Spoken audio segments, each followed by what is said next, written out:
And who do I have on the line right now?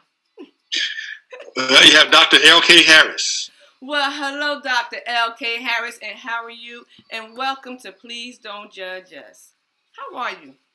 I'm doing well. How are you this morning or this afternoon? I'm doing fine. I've been just looking forward, to being able to talk with you, to find out more about what you have going. And I'm just so excited. But before we go any further, I have some people in the audience. I told them you were going to be on the show, so they want to make some noise. How y'all doing out there? Woo! So y'all got some fans, And for anyone that may be listening right now who may want to know more about you, Doc, I need you to do me a favor. I need you to reintroduce yourself as only you can on Please Don't Judge Us. Well, my name is Dr. L.K. Harris. I'm writer, producer, director of a film called You Reap What You Sow, starring Tommy Ford from the Martin Lawrence Show. I'm an author of several books, to which my new book will be coming out February of 2017, which I've conducted surveys of many of young and old entrepreneurs and people such as yourself that's involved in my survey. I have my own television show called The Impact of Reality that aired on ABC. That's pretty much me. Oh, that's a lot. There's so many pieces to what you said to where I had to, figure out where do I want to start, Any one of them is fine. Okay. Well, let's go back to where it all started to get you to where we are now with the TV show, the movies, and all of that. What got you to be who you are before you were the doctor, can I say? Wow. Where do I start? Well, God. Okay, well, let's start with the first book. Okay. And we don't have that much time to go because I've written so many books. The first book that I would say was the catalyst to where I am now, The Impact of Reality. I was going through some pretty tough situations, and I found myself soul searching. This one young lady I was dating, I guess I fell in love with her, but she didn't fall in love with me. It was a really tough relationship. She was very promiscuous, and for the first time in my life, I was ready to settle down. Okay. Truly settle down. I had been married before, but I didn't know what marriage was. I really didn't. I just thought being in a position to buy my wife everything she wanted was what most women wanted. They wanted someone to take care of them and just buy them things. Well, she wasn't the type of woman at that time, and I'm talking about marriage. She just wanted a husband that would be there and give her love and have this nice home with the white picket fence and things like that. Well, this lady, she wasn't. We weren't thinking down the same lines. So after I came out of that marriage, I met this other young lady, which I said she was very promiscuous, and she wanted just someone to have sex with, which was okay with me. But I wanted to settle down because I'd been married, and it just wasn't. I wasn't. You're at a new level. You're doing different things. You're at a new level. Yes, a whole new level. So this lady, she, I can't give her name, of course, but she was very promiscuous. And the only time she wanted me was after she had been out there with someone else, and she wanted to come back. She wanted someone, as she called me, her old coat, which was comfort. Oh. Okay. Yes, she referred to me as her old coat, her old blanket. She knew I was always going to be there. Yeah. And what I told her, that if I ever saw her with someone else, I would leave. Well, she was good at what she did because she never let me see her. Okay. Until she took a trip to Hawaii to visit her sister. Okay. And she came back. And when she came back, she had posted some pictures on Facebook. Mm-hmm. And I actually saw the pictures. Oh, okay. So when I saw those pictures, boom, that was it for me. It was like a door opened, the lights came on. Yeah. I need to leave. Mm-hmm, mm-hmm, mm-hmm. So I started writing this book. And actually that same day when I saw the pictures, I left. We were living together. I went to the rent office, say, I got to go. Oh, my. Yeah. Quick, fast, in the hurry. I need to get my own place. Yes, yeah. So I went across town and I found this apartment. And between the time of looking for an apartment, that's all this is happening in the one day. The one day. So I went across town. I applied for an apartment over there, and I went back to the rent office where I was living. I told them I had to move. I'm moving out. Mm-hmm. Whatever you do want to do with that apartment, I have to go. Yeah, I can't stay. So the lady asked me, said, well, have you applied over here? I said, no, I need to leave today. I can't do this. So anyway, long story short, they gave me an apartment right there where I was living. Yeah, all right. Just on the other side, behind the building where I got a one-bedroom apartment, and I moved all my stuff out that same day. So anyway, I moved into the apartment that evening. And mind you, I moved and I had to be at work at 4 o'clock that evening. So I did all this stuff in that morning. I did everything but between 8 and 4. Oh, wow. I did everything. Shift. You know, I got out. That's a job. That's a shift. You did a shift. Yeah. I got out of there. If I stay here, I'm going to hurt this woman. Yes. I got to leave. I got to go. I applaud you for just knowing when to leave, because some people don't know when to leave. Now, come on now. This story is juicy. Come on now. Well, when your heart's involved, it's a hard thing. Yes. That's why I call it the impact of reality. That was my reality. Yes. When I saw those pictures on Facebook, that was my reality. It woke me up. Like I said, the lights came on, like doors opened, and I was praying, and I was like, God, I got to get out of here. I'm gonna hurt this woman. I got to go. So what happens? A lot of people don't realize what they do. They tend to try not to see what's obvious. Mm-hmm. This is not the place for me. I shouldn't be here. So what they do, they instead of protecting their heart, they try to use their heart in ways that shouldn't be used.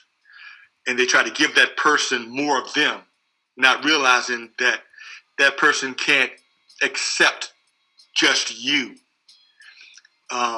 They're trying to accept you and everything else outside of you. Mm-hmm. See, because sometimes with people, you have to realize what it is you want out of life, more so than what they want. Yeah, more so than what they want from you. Mm-hmm. In your life. That you have to stop trying to make people see the obvious and start seeing. You need to start seeing the obvious. Mm-hmm. Yeah, you're right. See, they can't see what it is that you want them to see because they're not there. Yeah, they're not in that position. Their minds are. And this is where you see some people that are really just really sick. They can't see what's obvious. You can see it. Yeah. You know who you are. You know what you need for your life. And if they can't see that part of you, you need to leave. For me, she couldn't see how much she was hurting me. She couldn't see how much I loved her because it's not what she wanted. Yeah. And I remember one time she told me, and she said these words to me, make me want you. Mm. Well, how do I make you want me when I'm giving you everything I have? Yeah, right. I can't give you what I don't have. Yeah. So this prompted you to write this book, right? Yes. Which the impact of reality. Reality was this woman just to be a movie. It's like it should be a movie. That's the reality. She just didn't want me. So the impact of reality was, okay, I need to tell people within that book, it's called the 4T theory. Mm-hmm. I didn't take my time to learn this person. Mm. I saw a beautiful body, Mm-hmm. a beautiful face, and I didn't see the brokenness in that body, in that face. What was hurting was inside of her. Mm-hmm. That was her reality. She needed to feel wanted. And I couldn't give her what she needed, because after I expensed everything I had into the physical, yes, the emotional and spiritual was still hungry. And I couldn't reach that. Just me as a person. I prayed for her and I went to God for her. But understand this, I was broken inside as well. Yeah. And I didn't know the God that lived in me enough to give her the strength to feed off of mine. So therefore, two broken people trying to put pieces together just don't work. You know, broken can't fix broken. No. It's hard. It's hard to do. So in your book, you give, all this detail on how to get that thing right. Exactly. That's the impact of reality. That was the book before this book I have coming out now. Okay. The book that I have coming out now is the real reality. It actually, the impact of reality was the catalyst for this book as well. Okay. Because now I talk about the relationship I have with God. Okay. The relationship I have with my wife now. Okay. And I talk about how I got from that reality to this reality. See, because there's several stages of reality and relationships that has to be fixed. And you can't fix a relationship if you're broken inside. You're right. Because you don't know what it is. Until you go to God and say, fix me. I give my all to you. He will not give you someone else to break. Oh, you are so right. Don't just start breaking up folk all over the place. Yeah, still. all over the place. Just break. God's not gonna keep giving you people to break. Yes. Let me tell until you realize you need Him.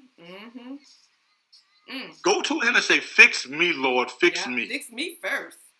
Fix me first. I can't do it." You know, one thing I say in my book, which is the one that you're doing the survey on. One thing I say in my book: you can't love someone if you don't know how to love. Yes. If you have never been broken, never been hurt, you don't know what it is. How can you love someone if you don't know what love really is? God ain't gonna let you keep breaking people up. You just all over the place. Got a hammer, just breaking people. Just breaking. Let me tell you something. My mother taught me a long time ago, honey. If he left you for somebody else, let them stay together. Don't go back. Don't go for them. Don't try to break it up, because all they're gonna do is end up breaking up somebody else. So they need to stay together. I don't try to break up nobody. Stay together, because you might just want to mess somebody else up. Just stay put. That's okay. If that's what you wanted, you have it. Yes. Do your thing. Thank you. Nobody can ever tell you ain't seen me out there scrapping over nothing, honey. If you ain't want me, okay, fine, let's move on. You know, and I applaud you for that, because you know how to pick up the pieces, find out what's really going on, because a lot of us are running around here dressed up and messed up. You know, looking pretty on the outside, looking spit shine, looking good, but messed up. A beautiful mess. You know what I'm saying? And that's not trying to put nobody down or nothing, but it's being real. You know, a lot of us are going through so much, and then we try to bring other people into that, you know, and that's not fair to the other person. You know, exactly. And so you do have to find out what's wrong with you. You know, and then you figure out if you're able to, you know, start that thing over again, get someone, you know, be committed into a relationship, get married again, you know, but sometimes it takes work, you know, and you may have to get involved with someone who's kind of been through what you've been through. You know Yes, what I'm saying? exactly. And see, that's why this book, my next book, this book that's coming out, I titled it "In God's Relationships in God's Order." And within that, if you do it in God's order, and I even break it down from the first 3 or 4 pages, in God's order, this is how God wants your relationship. You have to understand something. You can't have a life mate or a soul mate until your actions dictate what that is. And I don't mean mentally, I mean your physical actions. Because the way we act around people tells people who we are. Yeah. And a lot of people, they close their minds and their eyes to people's actions. That's why when people talk to me, I try to be as courteous and professional as I can be, no matter what the conversation, in my own home. Yeah. See, because who I am is going to tell you who you're dealing with. Right, right. And my actions tell you who I am. So if I come around you and I'm using all these profane languages and I'm smoking and drinking and all this kind of stuff, that's telling you who I am. But it's not telling you who I can be, because I used to be that person. I never smoked, but I used to drink like crazy. I'm not afraid I tell my testimony. Everybody's done something or doing something. That's what the show's called. Please don't judge us. We don't do all that. My sister, I'm going to tell you something. I was so bad at one time in my life. People thought I had a death wish for real. My friends thought I wanted to die. And at one point in my life, I did want to die. I didn't care about anybody but me. I used to say, nobody can love me like I love me. Yeah, yeah. And those were one of my words. I tell people, you can't love me like I love myself. But you know what? As true as those words were, they don't have the same meaning today. Okay, all right, all right. I'm going to tell you why. Tell me why. See, because I still love me, but I love God more. Yeah. I still love me, but I love my wife more. Okay, all right. And outside of those two, can't nobody else love me like they love me and like I love me. My kids can't love me like I love me. You know why? Wow. Because I have to teach them how to love. It's a learned lesson. It's a learned behavior. Yes, it is. And if I don't show them how to love themselves and love others, then they're going to love people like I love people, because they're watching me. They're emulating my decisions. They're emulating my work ethics. They're emulating my emotions. Yeah. Because that's what they see day to day. Yeah.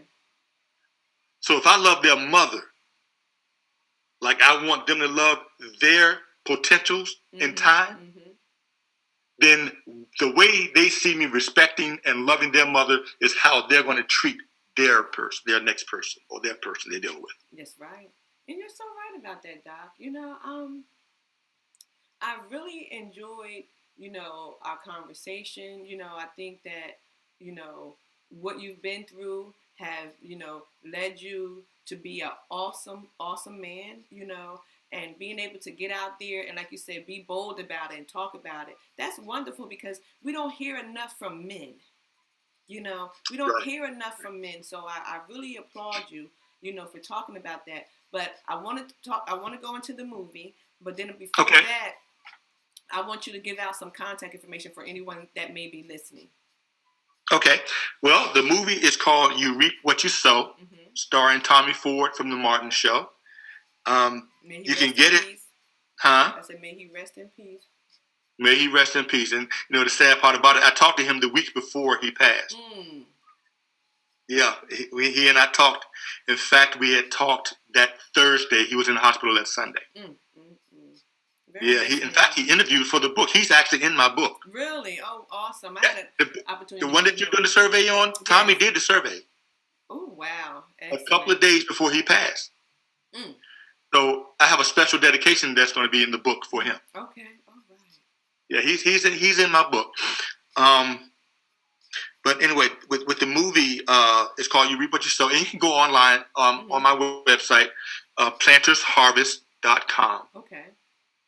And you'll find my books, my TV shows, the movies. All of that is connected on my website. Okay. plantersharvest.com. Wow. Awesome. Awesome. Now let's talk about the movie before I let you go, because I can't let you go without talking about the movie. Okay, let me tell you about the movie. Okay. The movie is it's drama. It's about a young lady named Cindy. I can't tell you all of it. I'll tell you a little bit. Cindy's married to John, and John he was a good guy until he lost his job. Now, once he lost his job, everything started going downhill from that point. Cindy, he started abusing Cindy. He started trying to hold on to the one thing that he had in his life, and that was her. Okay. So Cindy, she loves him. She loved him. She loved him dearly. And through the abuse, she tried to hold on to him, So her girlfriends, they saw what was happening, and they tried to come to her rescue. And this one girlfriend, Keisha, she's that ghetto girl. Okay. she's the one that's about it. Yeah, the one that's about it. Yeah, she's about it. She carries her 9 with her everywhere she goes. So Keisha wants to kill him. But Cindy keeps telling her, no. I love him. He's going to change. He's going to come back to me. So anyway, long story short, she has to end up getting out of the house. She leaves. They convince her to leave. So she goes to stay with Keisha. And she eventually meets another guy, which is a really nice guy. Okay. He's a bouncer at a club. So he's kind of big, and he's a strong guy. And John's a big guy. John's like 6'3", 6'4", 200 and some odd pounds. So naturally, when they bump heads, it happens in the club. So anyway, I'm going to end it with this. Okay. A couple of people end up in the hospital. One end up dying. And one of them just happened to be Cindy's sister. So you kind of figure the rest out. Yeah, y'all need to check that out. Tommy plays John's best friend, who tries to get him to calm down. But so Tommy plays a really smooth guy. He's the best friend, smooth player. Which all the women go to Tommy's house to party. And, okay. So, I'm gonna leave it at that. Well, listen, everybody needs to check it out. What you said, harvestplanet.com? Planters Harvest. Harvest.com. Yes. Please go and check it out. Y'all will really enjoy it, Doc. Yeah, they can order it. They can order it now. Y'all can order it. We have it on DVD. They can order it. Okay. All right. Well, Doc, I won't hold you any longer. I just want to thank you, for taking the time, to talk with me. I'm looking forward to, to doing the survey. I'm so excited about all the awesome things that you were doing. Keep doing them. Thank you. Maybe possibly I'll get down there to get on your show because I just love to be on shows and stuff. Hey, well, it's a TV show, so yeah, you have to come to. Oh, we might be able to do it online. We'll see. Okay. With this technology. But yeah. You can definitely love to have you on my show. Yes. And I'm thinking about doing an online show as well. So if that happens, then I look forward to seeing you and having you on the show. Oh, definitely. Thank you so very much. And when you get a chance, also, just reach out to me again. Let me know, as you get closer to the book being released or whatever it is, please stay in touch with Please Don't Judge Us, Oh, definitely. Not a problem. Look forward to being on the show again sometime soon. All right. Well, thank you so very much and have a wonderful day. And please tell your lovely wife I said hello. I certainly will. Thank you, dear. You take care. You too. Bye-bye. Bye-bye.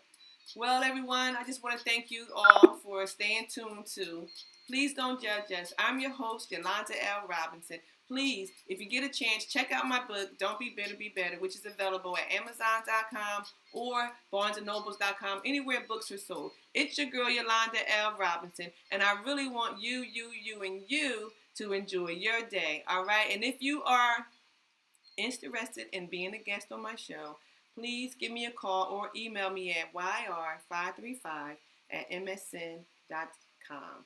Talk with you soon and be blessed. Thank you.